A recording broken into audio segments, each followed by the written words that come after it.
Few bands embodied the excesses of the 80s like Sigue Sigue Sputnik. One of the first bands to experiment with sampling, their beat was as catchy as their look was outrageous. Combining influences from the Road Warrior to Blade Runner and A Clockwork Orange, Sputnik pushed hype and image to the extreme. The brainchild of Tony James, former bass player of Generation X, James haunted London coffee houses in 1982 looking for the perfect personalities to join his new band. In the beginning, all he cared about was how they looked, their charisma, and if they fit his ideal of a rock musician, regardless of whether they could even play an instrument. But eventually he found his dream lineup, which included Martin Degville on vocals, Neil Whitmore aka Neil X playing guitar, Chris Cavanaugh and Ray Mayhew on drums, and Yana Yaya, a later addition who worked sound effects and keyboards. After 4 years of practice, the band could finally play their instruments, but didn't have a name, much less a unique sound. Both were solved with the assistance of British music notables. Boomtown Rats' former manager, Batchto O'Kelly, supposedly found an article in the Herald about a Russian street gang calling themselves Sigue Sigue Sputnik. Knowing of Tony James's predicament, O'Kelly passed along the article and thus a band was named. To achieve Sputnik's distinctive sound, James's good friend Mick Jones of The Clash gifted the band a Pro 1 sequencing synthesizer and a rolling guitar synth, allowing them to make the leap beyond the ordinary. The last remaining ingredient was stumbled upon by Tony James while he was editing a video demo to distribute in hopes of garnering a recording contract. Combining scenes, sound effects, and dialogue from their favorite movies with the music of their debut song, Love Missile F-111, the result was just what James needed to solidify Sigue Sigue Sputnik's sound.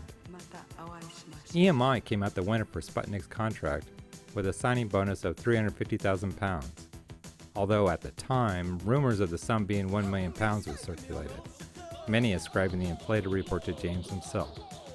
This would be just the beginning of the band's relationship with perceived avarice.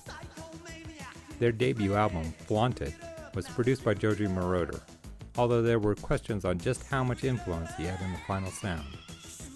During recording, the decision was made to sell the silent spaces between the tracks and fill them with advertising. L'Oreal, EMI, and ID Magazine were just a few of the buyers who jumped on the Sputnik bandwagon. To make matters worse in the eyes of their critics, Sputnik publicity photos displayed Tony James wearing a t-shirt boldly emblazoned with "Fleece the World," confirming for their naysayers that the band was just in it for the money. James has since said that he had envisioned the advertising revenue lowering the cost of the album for consumers, and naively thought that they might even be able to give it away for free.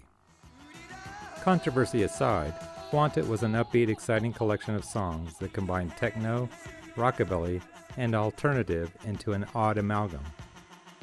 In addition to the first single, Love Missile F-111, the album contains the songs Atari Baby, Sex Bomb Boogie,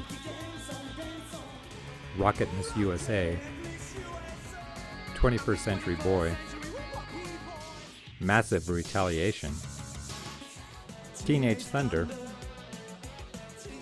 and She's My Man. All were unlike anything else being released at the time, not to mention being entertaining. In truth, the majority of the tracks use variants of Love Missile's beat and bass line. Depending upon your outlook, they could either be considered explorations of a theme, or in the obverse, a one-trick pony. Flaunt It would reach the top 10 in the UK, and number 96 in the US, while their 1988 follow-up, Dress for Excess, struggled to even reach 53 in the UK. The band split up in 1989, but reformed numerous times with revolving lineups, both in the 90s and after the turn of the century. These days, Tony James has stated that he's finished with the band, while Martin Degville tours under different names, the most recent being Sigue Sigue Sputnik Electronic. To me, there is only one Sputnik, and that's the one who released Flaunt It, a band trying to make the most of their notoriety while taking the world for all it's got. What do you think the band's legacy was? Let us know in the comments. Well, that does it for this episode. Buy the music discussed in this video by clicking on the links in the description. Doing so will help support Alterpast and is greatly appreciated. Be sure to subscribe to Alterpast and never miss an episode of The Past You Never Knew. Also, give this video a like to show us that you think we're on the right track. Read a more in-depth account in the original blog post at alterpast.wordpress.com. Thanks for watching. This is Will Carlson, and I'll see you in the Alterpast.